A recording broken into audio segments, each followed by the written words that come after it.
Well, I decided to take a short break from playing Animal Crossing to bring you guys some new and allegedly true scary stories. Today we've got monsters in the woods, abandoned building ghosts, and a lady in white. Prepare to run away scared from your screen and realize that it's just a story you were listening to.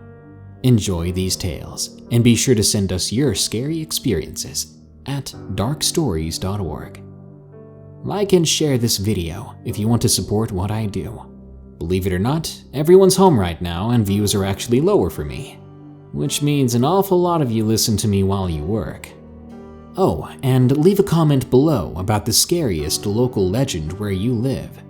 As for me, the only one I can think of was that cliched urban legend that on a certain hill, if you park your car, some ghost kids would push the car uphill. Now then, on to the show. Creature from the Oaks, from Clayton K. This took place around mid-September.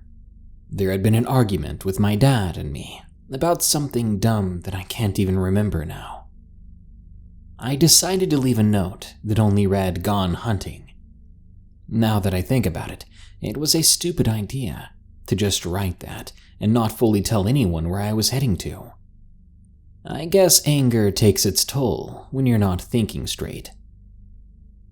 It was bow season, and all I brought was some food that would last me a couple of days, a knife, and my bow. I tried to ask one of my good friends to go with me, but he couldn't make it. I was still determined to go no matter what, because I didn't want to return home for a while. On the way to my hunting destination was a nice drive.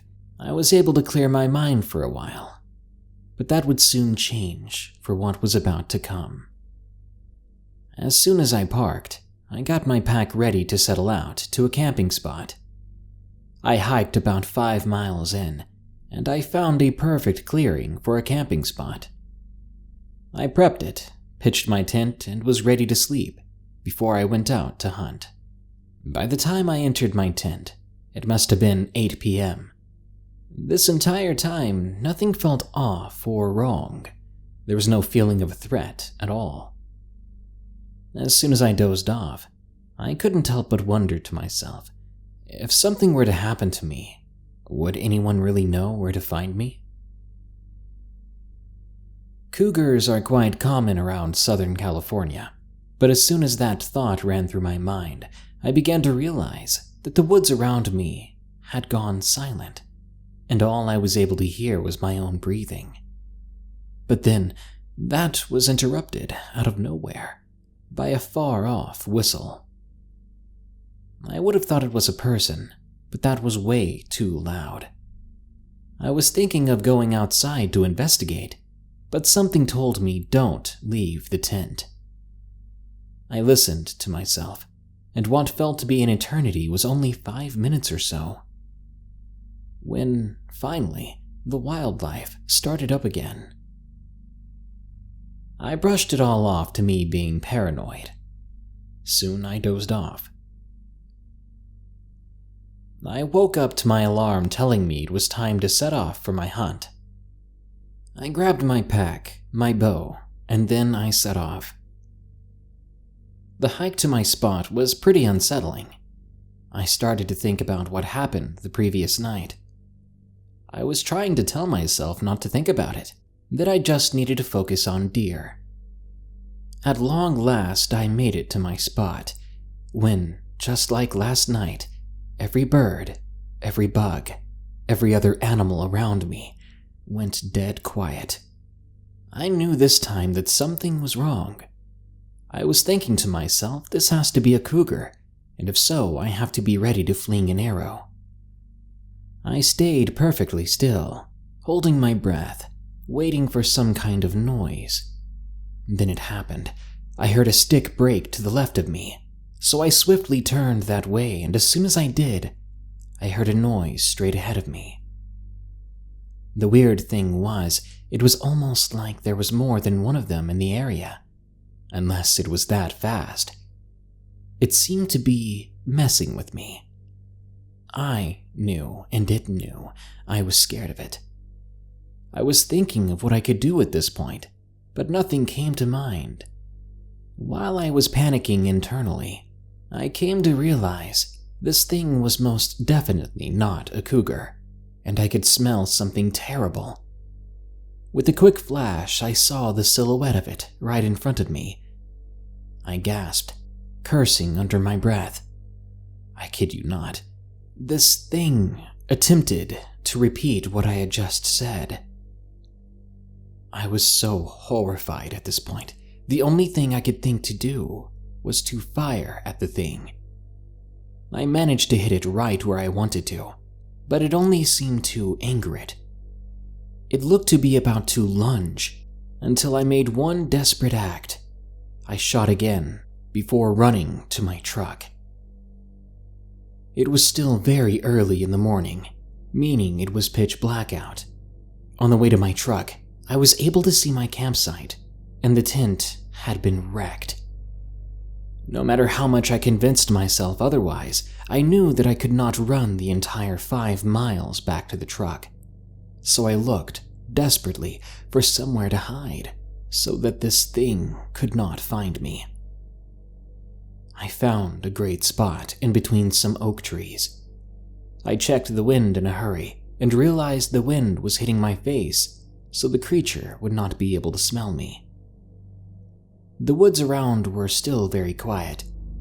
Then again, as quick as a flash, just as before, the creature came bursting from around the oak trees, the very ones I was hiding in.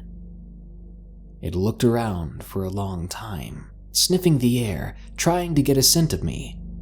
But luckily, I was smart enough to read the wind. It seemed to lose interest, but at that point, I was able to see the thing more clearly. Horns, maybe antlers, arms that hung all the way to the ground. Skinny with a slouched composure, but the scariest detail was its face. Even in the dark, this gave me chills. A face that I don't want to remember and that I cannot even describe. Eventually, the creature gave up. It bounded away, but I waited a while before exiting my hiding spot. The rest of the hike back was thankfully uneventful, and as soon as I got in my truck, I hauled tail out of there. When I made it back home, I gave my dad a big hug and apologized. He pulled me aside to his room and said, "Did you go to your bow spot?" I gulped and said yes. While he was upset that I had gone out like that, without much warning and going alone, he was just glad that I was home safe. And I was also glad that I came back in one piece. It followed us. From ViperBerries. This happened in November of 2013. My sister Bailey, an ex-friend called Maria, and Sam, another friend of mine, were with me when this happened. Sam and I were seniors, while Bailey and Maria were sophomores in high school. Sam had told us she used to live in this big house on a hill for 10 years when she was younger. The house and the land was said to be extremely haunted. You could see it on the hill it sits on from the main road a good distance away. She had told us what happened to her and her family when they were there. She told us about the lady in white. People would see a woman walking around in a white Victorian-style dress, haunting the land. Also, people will hear cowbells in the fields when there's no cows, and other such hauntings. These hauntings may have been a contributing factor to the family moving away. The hauntings caused problems for them. Sadly, all but one of their animals passed away there. Their cat, that they still have, is their only survivor. Now, the house has been sitting abandoned since we were freshmen, so it wasn't in total ruins yet. So we decided, hey, why not go explore it a little bit? With a little planning, we found a day we could all go together. We all met up at Maria's house and hung out, having a good time until it got pitch dark outside. It was cold and snowing, but we left for the house anyway. It was a bit of a drive. We got onto this dirt road, and as we were driving up it, Sam began to tell us that the new owners living down the road from it had locked everything up so no one could break into the house.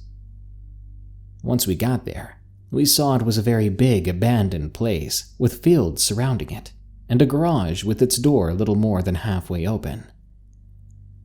It was bigger than we thought, and we stayed for a couple of hours or so. The dark night sky and falling snow made it look much more creepy. Once we got out of the car, I looked to my right, and I stop. I see the foggy shape of a leg and the bottom of a white dress seemingly walk or float past us, then disappear a split 2 seconds later. I asked if anyone else saw that. They shook their heads. Not even 5 minutes had passed after getting there, and stuff was already getting weird. To make things eerier, Maria had blared Grisly Reminder by Midnight Syndicate off her old phone. We all looked at her as she shrugged with a smirk, but she eventually turned it off. I thought it fit pretty well, with the scenery and such. Then she and Beth began taking pictures, as Sam dragged me to the back of the house. Apparently, the new owners didn't lock everything up, and here's where it gets funny. The three of us managed to squeeze through this opening and were now on the indoor porch. I saw Bailey checking out the house by walking around, and that's when I saw it. A huge wide open window next to the padlocked front door. I burst out laughing and told the others who saw it, who then laughed as well. I then climbed in and sat in the windowsill, so I was in the living room, able to see the stairs leading up to the second floor, and the hall that leads to the kitchen. Maria was standing behind me, and as we were shining our flashlights around, Sam asked me to let her know if I saw anything that she may have left behind in the house. I nodded, then looked to the floor to find this little toy ladybug lying there. "What about this?" I asked, picking it up and tossing it to her. Turned out it was something she had been looking for years. She then took off with Beth in tow to the other side. "Too bad it's as haunted as she says it is. Looks like it would have been a nice house to live in at one point," Maria pointed out, looking around the inside. I agreed. It was then that I happened to look into the kitchen, and I saw what appeared to be a young woman in a gown with stringy hair and wide dark eyes, just standing there, facing me. I was startled as I stared back at her. Maria asked what was wrong with me, but before I could answer, Sam comes sprinting onto the front porch, with Beth trying to stop her. She starts slamming and pounding and going crazy on the front door. It scared the living crap out of all of us. "Sam, what the hell?" Me and Maria had screamed at the same time. What did I do?" she asked, smiling. "You've managed to scare the heck out of all of us by pounding on that door," I stated. "What are you doing?" Beth had demanded after her laughing fit. "I'm trying to provoke the ghosts," Sam replied. "Well," I said, "wish granted. I just saw someone standing in the kitchen." Looking back, the figure was no longer there. They all looked at me. "There was?" I heard Bailey quietly ask. I nodded. "Oh, good then, it's working," Sam cheered, running back around with Beth chasing her and calling her names. At this point, the two of us could hear her kicking and slamming on things. Then I heard Maria say when she looked back inside, "Please tell me that's just a wooden plank." I looked at her, her face pale and her eyes wide. I shone my flashlight up the stairs as I followed her gaze up the steps, but saw nothing. However, I did catch a glimpse of what she saw, and I was hoping it wasn't what I was thinking of. But now as I look back on it, I knew that's what it was. A pair of legs, just a pair of legs, standing at the top step. Now, I know seeing all these things in short amounts of time may be unbelievable, but remember, this is an extremely haunted place. If you don't believe me, at least enjoy the story for what it is. "I'm done," I said aloud. I noped my way out of the house. We walked over to the other side and looked through some windows lower to the ground, trying our best not to be scared away. We then see the basement through one of the windows, which looked to be straight out of a horror film. Cliché to say the least, but how else can I describe it? "That's one scary basement," Maria had muttered next to me. With that said, the two of us walked back over to the open window. Suddenly, we see a pair of headlights in the distance and discovered it was a pickup truck heading our way. We turned off our flashlights and waited for the truck to go by. When it did, it drove a good distance away. As we watched it turn around, we heard Bailey and Sam race for our car. "We need to go, like now," Bailey yelled, while the headlights hit us and the house. Now, I know it was most likely the new owner seeing what we were doing, but it was still pretty freaky. Maria then yelled at me to run. Being us two, we were the last ones to get to the car as the truck chased us. We all piled in and took off. As we passed the house, Bailey was like, "Maybe we'll hear some cowbells." We rolled down our windows and listened as we drove off, but we didn't hear anything. After that, we decided to listen to some music to calm ourselves. It was quite late at this point. About half an hour after this, I noticed that Sam went from happy and dancing to quiet and still. She was staring straight ahead. "Sam?" I said. The way she looked at me still gives me chills. She slowly looked at me, unblinking, a frown etched onto her face, and her pupils. Her pupils were smaller than normal. She looked possessed. "What's wrong?" I asked, but she didn't answer. It took a couple of tries to get her to snap out of it as she stared at me like this. And when she did, her eyes became normal before telling me something felt like it was tickling the back of her throat. "I think I know why I suddenly feel like this," she said. "Why?" I asked. She held up the ladybug thing I'd found between us. I stared at it as Bailey turned the music down. "Oh, crap, throw that thing out the window then," Maria exclaimed. So we decided to do that long before we made it to Maria's house. I felt bad. She loved that thing and we had to get rid of it. Once we got to her place, inside, everyone but me fell asleep in the living room shortly after. I was still watching TV and doing whatever. A snowstorm had brewed up outside at that point, and quite a while later, however, I felt like I was being watched. No one else was awake, and as I tried to brush the feeling off, I suddenly hear really heavy footsteps stomping around loudly on the porch, like a very angry person. It scared me to death. The only thing that was separating me from where I was laying on the couch and the porch was a thin wall.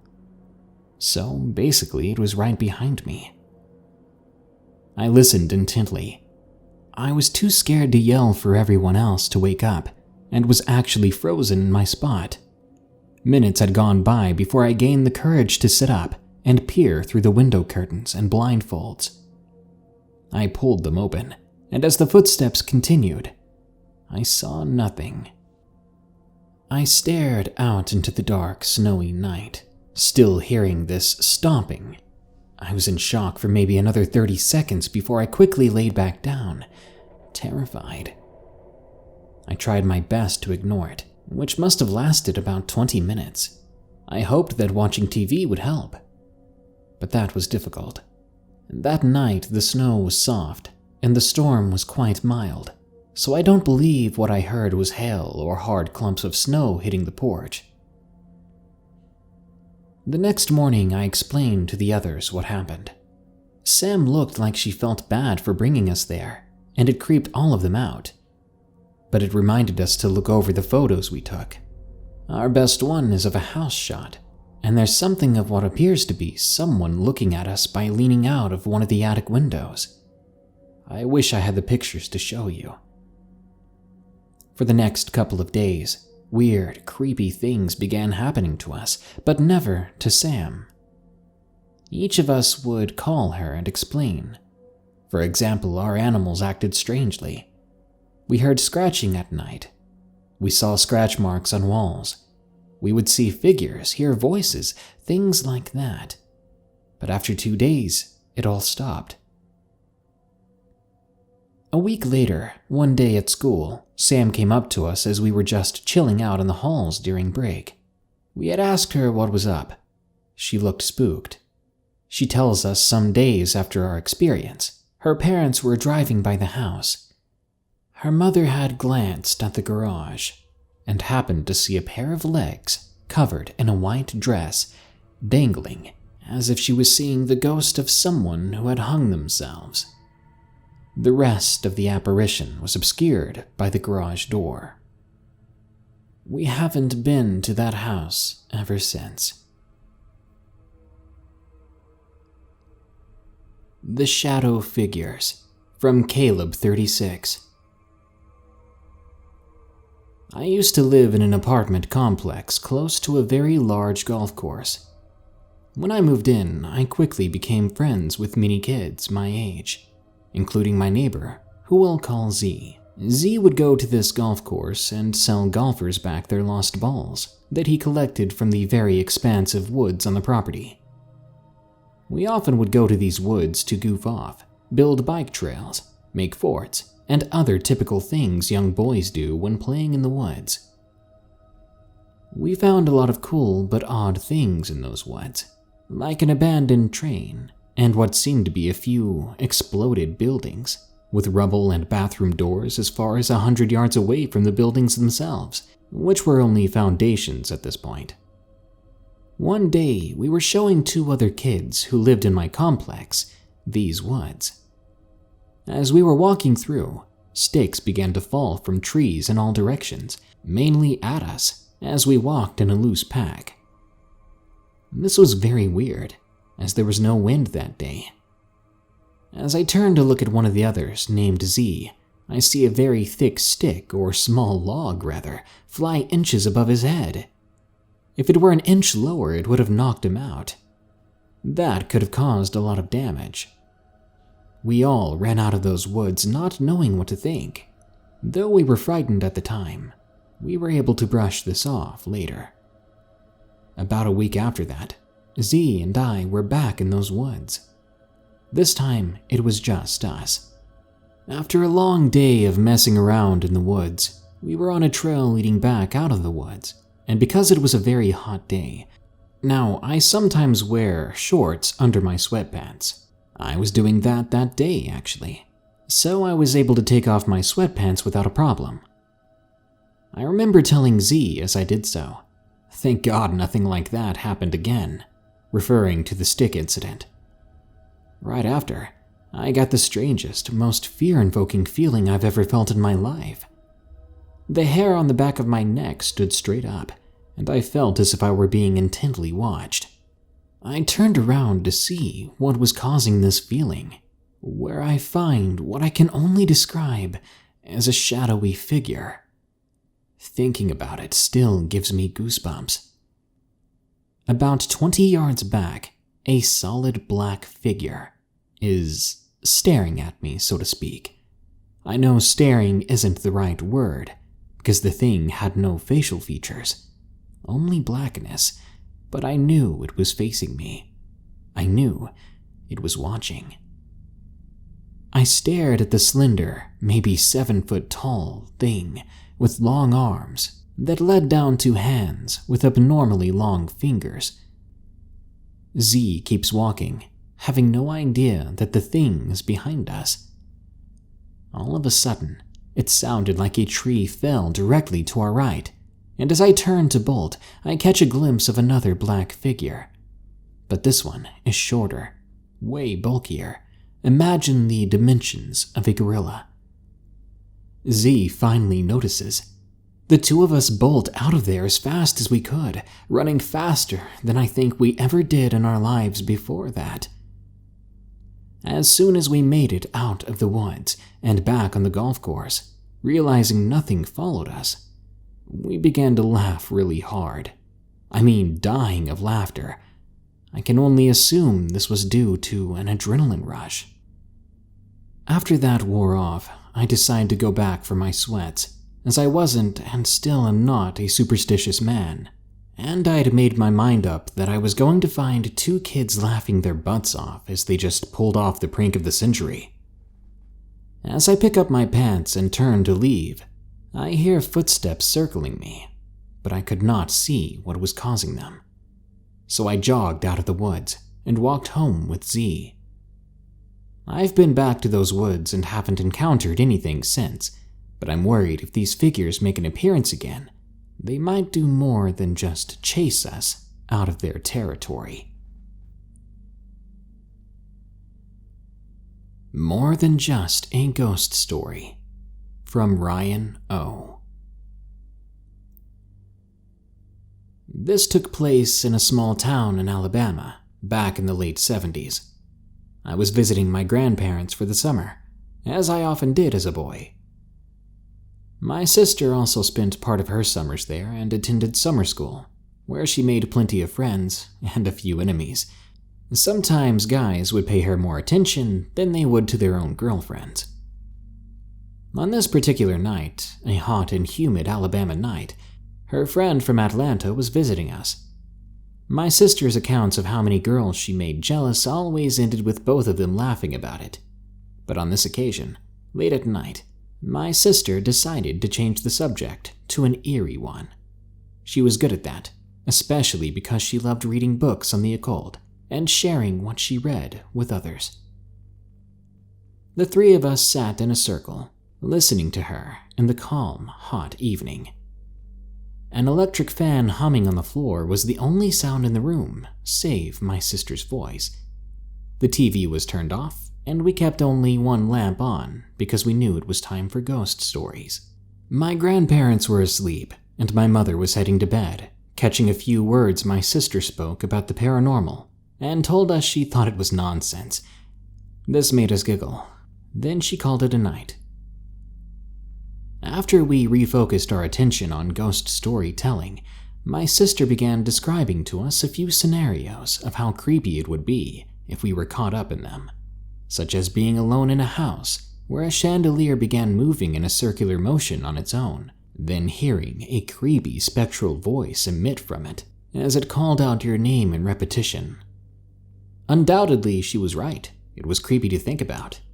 There was something about my sister's voice as well that would give me shivers late at night. It almost sounded as if an actual chain-rattling ghost was telling the story. Imagine that.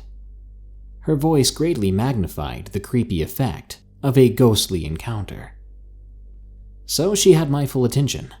I was scared, but I also wanted to hear more, like so many of us do in those situations. She decided to bring up a spooky old house that was actually located just down the road. That house had been victim to a fire a number of years prior. I remember her guiding me and a few others inside the house one day. I ended up scraping my leg when I fell through a splintered hole while climbing the staircase. It was a minor scrape, fortunately. To me, this house was a lot less scary in the daytime. Just a lot of scorched walls and brittle wood. On the front door, someone had spray-painted "Haunted House" in red, as a joke, I think. But those words made me quite nervous every time I passed by the crumbling structure on my bike. I could only imagine what occurred at night inside that building. Visions of disembodied heads floating around the place were enough to get me pedaling faster towards home. It was no joke to me.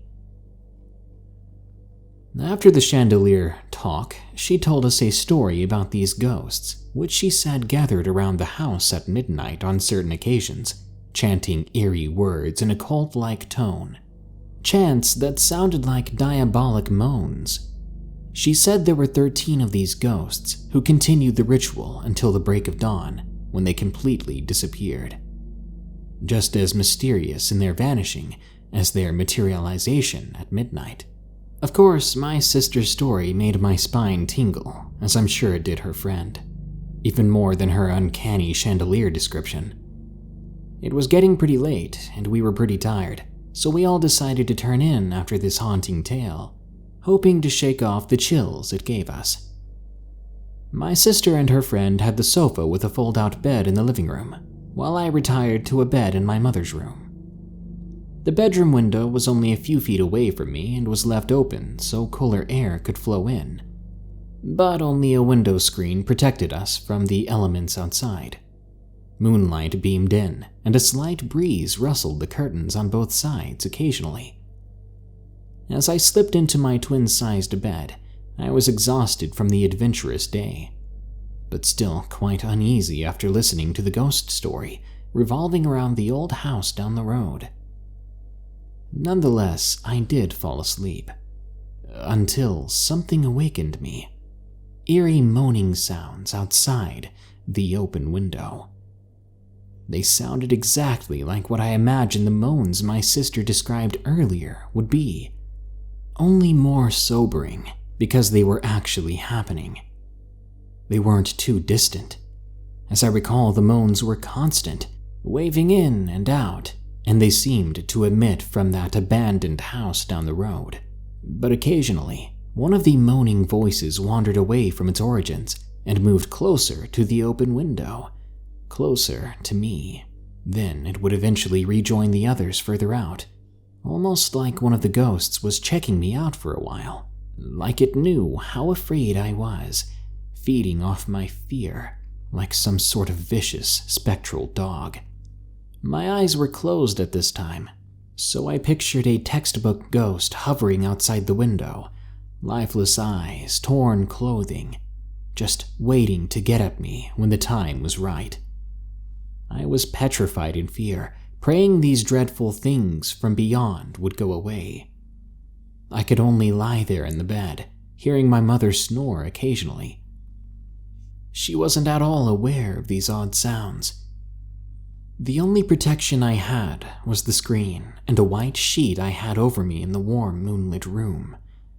I never saw anything outside. Then again, I hardly kept my eyes open long enough to notice. The macabre visions of midnight ghosts wandering about frightened me enough as it was. Perhaps I was so scared that I actually passed out, because the next thing I remember was waking up after dawn, feeling blessed in the comfort of daylight. The phantom moans were completely gone too. I never heard them again, and my sister never repeated the ghostly tale, but I still had chills down my spine every time I rode my bicycle on that road, riding past that old haunted house on hot summer afternoons. I never rode by there at night, for obvious reasons. They Let Me Go, from summer of 2019. I certainly don't want to be seen as crazy. Even I think that anyone who would tell an account like this would be nothing less than crazy. This happened last summer in Algonquin Park, Ontario, Canada. It's the reason why I'll never go back there. It was a long weekend. Me and my friends had planned weeks before to go up to a camping ground and have a good time. Me being 19 and the youngest of the group, never having camped before, I was a bit nervous, but I became more excited the closer the trip grew. I'd gone to a scout shop and caught a bunch of new camping gear, which I have long since given away. I'm not planning to go camping again after this. So we arrived on the Friday night and set up camp. I was learning from the more experienced campers in the group how to set up my tent and where. There were 6 of us, including me. and I felt relaxed sitting around the campfire the first night, laughing and telling funny stories about school and friends and family. As it got dark, 4 of the group members were tired from the long drive from the city, so they settled into their tents. I stayed up. I was filled with excitement from experiencing my first camping trip. 2 of the others in the group stayed up too, Sarah and Jonathan. They were kind of flirty with each other, but I didn't mind. The campground wasn't very full, which struck me as odd. It was a long summer weekend, and the night was overcast. Looking into the woods, it was pitch black out there. It was rather chilly, and we were low on firewood, so Jonathan proposed that he and I go out and collect some. I was a bit nervous, but I agreed. We left Sarah by the fire, then headed out into the woods with my brand new flashlight. He was using his phone light. Not wanting to go too far, I found a dead fallen tree, so I started to break off arm-length branches. I had to put down the flashlight at one point, so I could snap the tree limbs with both arms. I soon stopped when I heard a crunching in the woods maybe 30 feet in front of me. Thinking that Jonathan was trying to go around and give me a newbie scare, I dropped my pile of firewood and hid behind the dead tree. I turned off the light so I could give him a taste of his own medicine. I heard the crunching growing closer, but a second later in the opposite direction I heard Jonathan calling out to me, back the way I'd come from. So, it wasn't Jonathan. Scared, I stayed silent from the noise of the large footsteps. They were still coming towards me. Then a musky, gross smell hit me. I held my breath and slowly turned, blood roaring in my ears. I looked out over the dead tree from my seated position, and I saw a large, dark shape looking like it was covered in patches of fur and standing on 2 legs. In a second, I was up on my feet, running back to the campsite, not caring that I had dropped my flashlight in my haste. When I was back in camp, I was slightly shaken. Sarah and Jonathan looked at me confused and asked what was wrong. I described what I heard and saw, and Jonathan just laughed it off, saying that I was spooked by a bear looking for food around the camp. They made a joke about me becoming its dinner, but Sarah said it was probably more scared of me than I was of it. I highly doubt that. Not impressed and feeling a bit more relaxed after the explanation, I went into my single man's tent for the night. All I wanted to do was sleep, coming down from my adrenaline rush. The next morning, I went back, looking for where I left my flashlight, but I couldn't find it. I was disappointed. I spent a lot of money on that thing, but crap happens, I guess. That day we spent cooking around the fire, playing games like soccer and going on hikes. I opted not to go on any hikes and volunteered to watch the camp. I was a little nervous about what was out there, and all my friends agreed. We needed someone to look after the camp after all. While Canadians are nice, not all of them are, and petty theft happens at campsites all the time. So they left on their walk around 1 p.m. I estimated that they'd be back around 3 or 4. I sat at the fire reading a novel I'd brought just in case I got bored. Soon the fire was low again. By then it was 3 p.m. I decided I'd rather go out and get firewood while it was still light out, not wanting to risk running into that large thing again. I set my book aside, and I went into the woods the opposite way I went the previous night. By about 40 feet into the woods, I'd managed to get a good pile in my arms, when I was hit with that smell again. I quickly turned to head back, but I froze, dropping the pile of twigs and branches in my arms. There it was, the creature from the night prior, sitting up in a maple tree about 15 feet from the ground looking down at me. It looked like a large wolf, sick and wrong and skeletal, with a large scar on its left shoulder. Its eyes were yellow, with the dark parts trained on me. It realized I was looking at it. It looked like it started to smile. It was showing its yellow, sharp teeth. Then it jumped to the ground, landing with a heavy thud. When they say you get frozen in fear, I knew then what that felt like, I couldn't move. Primal fear took hold. The thing tilted its head at me and took a step forward, then another. That's when I noticed it was holding something in its skeletal wolf-human hand. It was my flashlight from last night. It seemed to smile wider, as if it stopped 10 feet from me and held out the flashlight to me, almost like it wanted me to take it. Then it slowly crushed it, the plastic and glass cracking ominously in the woods. It dropped what was left at its feet. I shook, tremors coursing down my spine. I heard more rustling in the trees around me, and then the whispers. Whispers that came close and grew loud. With us, come with us, come with us. But then there were other whispers mixed in. Leave. You don't belong here. Go away. Some beckoned me. Others warned me to get away. It was all garbled together, and out of the corner of my eyes I saw dark shapes around me. My eyes were glued to the large one in front of me, though. That's when I blacked out. I don't remember anything after that. Not until I woke up. When I came to, it was dark, and I was beside the campfire. My friends were prodding me gently. They asked if I was okay, and if I needed to go to the hospital. My eyes felt heavy, and I was confused. I looked up to see 5 very concerned friends. They informed me that when they got back, I was gone. They looked around and found me in the tree line, just by the campsite. My head was covered in dried blood. They asked if I remembered falling, and if I did, how hard. They asked if I was attacked, too. I slowly sat up and felt the back of my head. It hurt like mad, and it was matted with dry blood like they said. I looked at my friends, confused. I wasn't just in the tree line, I was a bit away from the tree line. And those things... Cold rushed through my veins. I don't know why, but all I said was that I tripped and hit my head while going to look for firewood, and that I felt horrible. I wanted to leave.